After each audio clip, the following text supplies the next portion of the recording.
നമസ്കാരം, ഞാൻ ബിജുകുമാർ, ശ്രീ വൈഷ്ണവ ജ്യോതിഷാലയം, കോട്ടയ്ക്കകം, തിരുവനന്തപുരം. നമുക്ക് വൃശ്ചിക മാസത്തെ ജ്യോതിഷ ഫലങ്ങളിലേക്ക് കടക്കാം.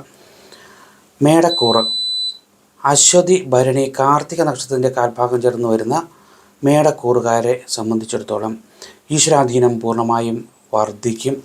ഗൃഹനിർമ്മാണ സംബന്ധമായിട്ടുള്ള കാര്യങ്ങളിൽ ചില ചെറിയ തടസ്സങ്ങൾക്ക് സാധ്യത കാണുന്നുണ്ട്.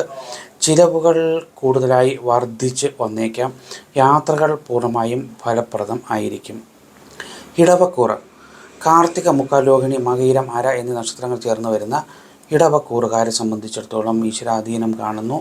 മനസ്സിൽ പല തരത്തിലുള്ള ആശങ്കകൾക്കും സാധ്യതയുണ്ട്. ഒരുപാട് ചിന്തകൾ ഉണ്ടായി വരാനുള്ള സമയം ആണ്. അതായത് അത്തരത്തിലുള്ള കൂടുതൽ ചിന്തകൾ നമ്മളെ കൂടുതലായി ഭരിക്കുന്ന ഒരു മാസ കാലഘട്ടമാണ്. ധനപരമായിട്ടുള്ള നേട്ടങ്ങൾ ഉണ്ടാകും.